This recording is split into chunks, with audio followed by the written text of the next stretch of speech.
Hi గారు, welcome to our channel. ప్రస్తుతం మనతో పాటు దాము బాలాజీ గారు సీనియర్ జర్నలిస్ట్ ఉన్నారు. వారితో ఒకసారి మాట్లాడదాం. సార్ నమస్కారం. సార్ హైదరాబాద్ లో బాంబ్ బ్లాస్ట్ కు ప్రయత్నించిన టెర్రరిస్ట్ సిరాజ్ ని అరెస్ట్ చేశారు కదా ఆ మధ్య. అయితే ఇప్పుడు అతను కన్ఫెషన్ రిపోర్ట్ ఒకటి బయటకు వచ్చింది. అది ఇప్పుడు విపరీతంగా కూడా వైరల్ అవుతుంది. అంటే పోలీసులు ఏదో చిన్న ప్లాన్ అనుకున్నారు కానీ దీని వెనుక పెద్ద కుట్రే ఉందని కూడా చెప్తున్నారు. మరి ఆ కన్ఫెషన్ రిపోర్ట్ లో ఏముంది, వాళ్ళు ఏం ప్లాన్ చేశారు, దీనికి సంబంధించి ఏం వివరాలు ఉన్నాయి? హైదరాబాద్ లో బాంబ్ బ్లాస్ట్ ప్లాన్ చేసిన ఇద్దరు కుర్రాళ్ళు దొరికింది వాస్తవం. ఆ దొరికిన తర్వాత వాళ్ళని కోర్టుకు పెట్టారు. కోర్టు రిమాండ్కి విధించింది. దాని తర్వాత వాళ్ళని కస్టడీకి తీసుకున్నారు. ప్రజెంట్ వాళ్ళు విశాఖ జైల్లో నుంచి Vizianagaram police station, 2 town police స్టేషన్లో ఉన్నారు ఇద్దరు కూడా. సో వాళ్ళని ఎన్ఐఏ కూడా, నేషనల్ ఇన్వెస్టిగేషన్ ఏజెన్సీ కూడా విచారిస్తూ ఉంది. ఇప్పుడు అందులో మొదటి ముద్దాయి సిరాజ్ ఉర్ రెహమాన్, అబ్బాయికి 29 ఏళ్ళు, అబ్బాయిది విజయనగరం. సో ఆ అబ్బాయి కన్ఫెషన్ రిపోర్టు బయటకు వచ్చింది. అంటే పోలీసులకు ఇచ్చిన వాంగ్మూలం ఏదైతే ఉంటుందో ఆ వాంగ్మూలం బయటకు వచ్చింది. ఆ వాంగ్మూలంలో చాలా సంచలనమైన విషయాలు అతను చెప్పాడనేది ఇప్పుడు బయటకు వచ్చింది. ఒక రకంగా షాకింగ్గా ఉంది అది. ఎందుకంటే చాలా చిన్నదేమో ఇది అనుకున్నారు ఇప్పటివరకు, కానీ వాళ్ళు హైదరాబాద్లో రైల్వే స్టేషన్లు పేల్చేయాలి, అట్లాగే ముంబై, ఢిల్లీ లాంటి నగరాల్లో కూడా బాంబు పేలుళ్ళు ప్లాన్ చేశారు అనే వార్త ఇప్పుడు వైరల్ అవుతుంది. అసలు ఆ కన్ఫెషన్ రిపోర్ట్లో ఏముంది, ఇప్పటివరకు ఈ కేసులో సాధించిన పురోగతి ఏంటి అనే విషయాలు మనం చూద్దాం. సో ఇక్కడ వాళ్ళు సిరాజ్ చెప్పింది అంటే, సిరాజ్ అనే అబ్బాయి విజయనగరం, వాళ్ళ నాన్న అసిస్టెంట్ ఎస్ఐ, వాళ్ళ అన్న కానిస్టేబుల్గా ఉన్నారు. ఇతను కూడా ఎస్ఐగా చేయాలని వాళ్ళ ఇంట్లో వాళ్ళు అనుకున్నారు. సో ఇతను ఎస్ఐ పరీక్షలకు ప్రిపేర్ అవ్వడానికి, కోచింగ్ తీసుకోవడానికి సికింద్రాబాద్ ఏరియాకి వచ్చాడు. అక్కడ వేరే ఫ్రెండ్స్తో కలిసి రూమ్లో ఉంటూ కోచింగ్ తీసుకుంటున్నాడు, గ్రూప్ 2 కోచింగ్. తీసుకుంటున్న క్రమంలో అతనికి సయ్యద్ సమీర్ అనే ఒక వ్యక్తి పరిచయం అయ్యాడు. ఆ అబ్బాయి 28 ఏళ్ళు, అబ్బాయిది సికింద్రాబాద్ బోయ్ కూడా, ఆ అబ్బాయి ఇతనికి పరిచయం అయ్యాడు. సో వీళ్ళిద్దరి పరిచయంతో వీళ్ళిద్దరు కలిసి ఏం చేశారంటే, ఈ ముస్లింల మీద దాడులు జరుగుతున్నాయి ఇండియాలో. సో ఈ మోడీ ప్రభుత్వం వచ్చిన తర్వాత ముస్లింల ఇండ్లు కూల్చేస్తున్నారు, బుల్డోజర్లు పెట్టి కూల్చేస్తున్నారు, కేసులు పెడుతున్నారు. కొన్ని చోట్ల లించింగ్ అంటారు కదా, లించింగ్, చంపేస్తున్నారు గోవులను ఇంకోటను. సో ఇది చాలా ఘోరంగా జరుగుతుంది అనేది ఒకటి. రెండోది, ప్రపంచవ్యాప్తంగా కూడా ముస్లింలకు ఘోరంగా అన్యాయాలు జరుగుతున్నాయి. ముఖ్యంగా గాజా సంఘటన వీళ్ళని బాగా కలిచివేసిందని చెప్తున్నారు. గాజాలో 50,000 మందిని చంపేశారు. అందులో 25,000 మంది చిన్నపిల్లలు ఉన్నారు. చాలా దారుణంగా చంపుతున్నారు. ఈ గాజాలో చంపుతుంటే ఇజ్రాయెల్కి కూడా మోడీ ప్రభుత్వం సహాయం చేస్తుంది. సో ఇలాగా వీళ్ళు ఏంటంటే, ఇవాళ ఇండియాలో కానీ బయట కానీ ముస్లింల మీద ఊచకోతలు జరుగుతున్నాయి. ముస్లింలకి రక్షణ లేదు. దీనికి మనం ఏమన్నా చేయాలి అన్న దీంట్లోకి వెళ్ళారు. అక్కడి నుంచి వీళ్ళు ఆన్లైన్లో సెర్చ్లు చేయడం అవన్నీ చేశారు. దాంతోపాటు అల్ హింద్ ఇతిహాదుల్ ముస్లిమాన్ అనే ఒక అహిమ్ అంటారు, అహిమ్ అనే ఒక ఆర్గనైజేషన్ కూడా వీళ్ళు స్టార్ట్ చేశారు. ఇందులో వీళ్ళు కొంతమందిని కాంటాక్ట్ చేశారు. కర్ణాటక, తర్వాత మహారాష్ట్ర ఇలాంటి ప్రాంతాల నుంచి కూడా వాళ్ళు కొంత రిక్రూట్ చేసుకున్నట్టుగా ఈ సంస్థలకి చెప్తున్నారు.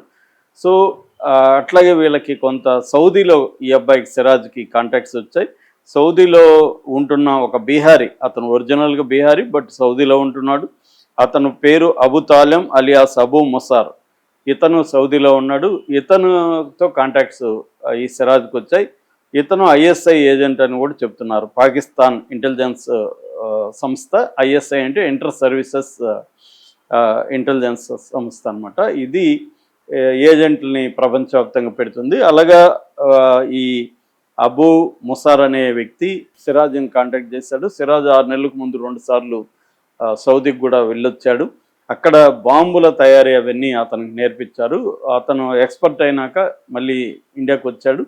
సో వాళ్ళు ఏంటంటే, ఇప్పుడు ఈ పాకిస్తాన్తో వారు, ఈ నేపథ్యం ఒకటి వీళ్ళకి కలిసి వచ్చింది. ఇప్పుడైతే టెన్స్గా ఉంటుంది, కరెక్ట్గా ఈ టైంలోనే మనం కానీ పెట్టగలిగితే బాగుంటుందని చెప్పి సో వీళ్ళు అనుకున్నారు. వీళ్ళకి ఒమన్లో ఉంటున్న ఇమ్రాన్ అక్రమ్ అనే అతను కూడా హైదరాబాద్నే, ఈ సయ్యద్ సమీర్కి తెలిసిన వ్యక్తి అని చెప్తున్నారు. అతన్ని ఈ సిరాజ్ కల్పించారు. అతను దగ్గర డబ్బులు కొంత అడిగారు, వీళ్ళు డబ్బులు కూడా ఇచ్చారు. సో దాని తర్వాత వీళ్ళు సెల్ఫ్ రాడికలైజేషన్ అంటే విపరీతంగా ఈ ఇస్లామిస్ట్ లిటరేచర్ చదవడం, వాళ్ళ అంటే జిహాదీ లిటరేచర్ అంటారు, అంటే మా పవిత్ర యుద్ధం చేయాలి మనం, ముస్లింలకు వ్యతిరేకుల మీద యుద్ధం చేయాలన్న ఒక లిటరేచర్ అంతా కూడా వీళ్ళు చదివి సెల్ఫ్ రాడికలైజ్ అయ్యారు. ఈ అబ్బాయి కంప్లీట్గా ఎస్ఐ పరీక్షలను పక్కన పెట్టేసి మన ఒక ముస్లిం కుర్రవాడిగా మనం చేయాల్సింది ఎస్ఐ కావడం ఇంకోటి కాదు, మనం పవిత్ర యుద్ధం చేయాలా, జిహాదీ చేయాలి, సో ఇస్లామిస్టు రాజ్యాన్ని మనం స్థాపించాలి, షరియత్ని స్థాపించాలని చెప్పి రంగంలో దిగినట్టుగా అర్థమవుతుంది. సో దిగి యాక్షన్లోకి దిగారు. దీనికి సంబంధించి కొన్నేమో కమర్షియల్ సైట్స్ ఉంటాయి కదా మన, వాటిలో నుంచి కొన్ని తీసుకురావడం, అంటే ammonium nitrate, potassium chlorite, sulphur, ammonium powder, ఇవి కొన్నారు. కొన్నేమో మన అమెజాన్ నుంచి, అంటే కొన్ని కనెక్టింగ్ వైర్స్, తర్వాత రిమోట్ సెల్స్, ఇవన్నీ కొన్నారు. వీళ్ళ ప్లాన్ ఏంటంటే టిఫిన్ బాక్స్ బాంబులు పెట్టాలనేది వీళ్ళు ప్లాన్ చేసుకున్నారు. సో వీటిని టెస్ట్ చేయడానికి సమీర్ కూడా అక్కడికి వెళ్ళాడు. రంపచోడవరం వీళ్ళిద్దరూ వెళ్ళి అక్కడ ఫారెస్ట్ లోపలికి వెళ్ళి కొన్ని టెస్ట్ చేశారు. అవి కరెక్ట్గానే ఉన్నాయనుకున్నారు. దాని తర్వాత యాక్షన్ ప్లాన్ రంగంలో దిగారు. మిగతా కర్ణాటక నుంచి, తర్వాత మహారాష్ట్ర నుంచి కూడా ఇంకొక 4 వచ్చారు. సో ఈ 6 మందికి ఈ సమీర్ అనే అబ్బాయి రూమ్స్ చూపించడం, వీళ్ళకి అవసరమైన ట్రావెల్ అవన్నీ ప్రొవైడ్ చేయడం, లాజిస్టిక్స్ ప్రొవైడ్ చేయడం ఈ అబ్బాయి చేశాడు. సో ఇందులో ఒక బ్యాచ్ ఏమో వెళ్ళి రెక్కి చేయాలి, ఎక్కడెక్కడ పెట్టచ్చు, జన సమర్థం ఎక్కడ ఉన్నాయని. సమీర్ ఏమనుకున్నాడంటే అతను సికింద్రాబాద్లో ఉంటాడు కాబట్టి సికింద్రాబాద్ రైల్వే స్టేషన్ పేల్చాలనుకున్నారు. కానీ ఇప్పుడు అది రిపేర్ జరుగుతుంది కాబట్టి అక్కడ ఎక్కువ జనం లేరు, జనం ఉన్న స్టేషన్లోనే పేల్చాలి, రైల్వే స్టేషన్లో అయితే ఈజీగా ఉంటుంది, అక్కడ ఎక్కువ మంది జనం ఉంటారు కాబట్టి అంత సెక్యూరిటీ సరిపోదు కాబట్టి మనం ఈజీగానే అలౌ చేసి వెళ్ళిపోవచ్చు లోపలికి, ఓన్లీ మెయిన్ గేట్ మీద నుంచి వెళ్ళాల్సిన అవసరం లేదు, రకరకాల దారులు ఉన్నాయి, వాటిలో నుంచి వెళ్ళిపోవచ్చు ఈజీగా. సో పెట్టడం ఈజీ అవుతుంది.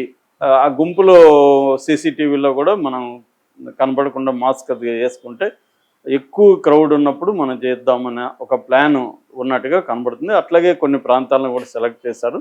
అట్లాగే ముంబై, తర్వాత బెంగళూరు, ఇలాంటి కొన్నిట్లో కూడా ఈ పెట్టాలని అనుకున్నారు. సో ఇదంతా ఏమో సమీర్ వాళ్ళ అక్క, ఆమె అలియా బేగం, ఆమె చాలా మీడియా ఛానల్కి ఇంటర్వ్యూలు ఇచ్చింది. ఆమె ఏం చెప్తుందంటే సిరాజ్ ఉండొచ్చేమో కానీ మా సమీర్ అనేవాడు అమాయకుడు, అతను లిఫ్ట్ మెకానిక్గా పనిచేస్తున్నాడు, మీరు కావాల్సిన చెక్ చేసుకోవచ్చు, అతను ఎక్కడికి వెళ్ళలేదు, వేరే ఊరికి వెళ్ళడు, అవన్నీ లేదు అని ఆమె చెప్తుంది. కానీ ఎన్ఐఏ దగ్గర మాత్రం ఇప్పుడు సిరాజ్ ఒప్పుకున్నవన్నీ బయటకు వచ్చాయి. సిరాజ్ ఈవెన్ తనకి హెయిర్ లేదు, హెయిర్ మొలిపించుకోవడానికి కూడా మండోలి నుంచి మందు తెప్పించుకున్నాడని కూడా సిరాజ్ చెప్పాడు. అంటే మండోలికి ఎందుకు వెళ్ళావు నువ్వు అంటే ఇక్కడ నాకు హెయిర్ లేదు, మందు తెప్పించుకోవడానికి వెళ్ళాడని.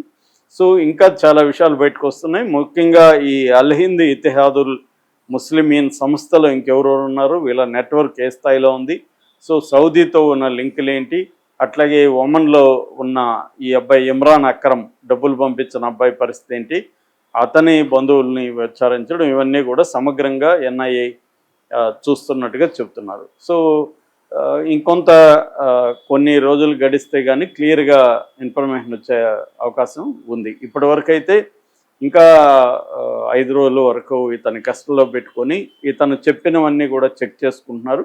అట్లాగే సీన్ రికన్స్ట్రక్షన్, ఎక్కడెక్కడ బాంబు వీళ్ళు పోయి టెస్ట్ చేశారో అక్కడికి తీసుకెళ్ళి ఇతన్ని సీన్ రికన్స్ట్రక్షన్ ఎట్లా చేశారు, అంటే ఇతని ఏ స్థాయిలో వీళ్ళకి నాలెడ్జ్ ఉంది, అవన్నీ కూడా పరిశీలించడం అనేది చేస్తున్నారు. అట్లాగే పాకిస్తాన్కి ఏమైనా లింకు ఉన్నాయా దీంట్లో, ఎందుకంటే అక్కడ మసూద్ అజర్ జైషే ఈ మహమ్మద్ సంస్థ స్థాపకుడు, అతను వాళ్ళ బంధువులు, వాళ్ళ సొంత అక్క, వాళ్ళ పిల్లలు, బావ, వీళ్ళందరూ అక్కడ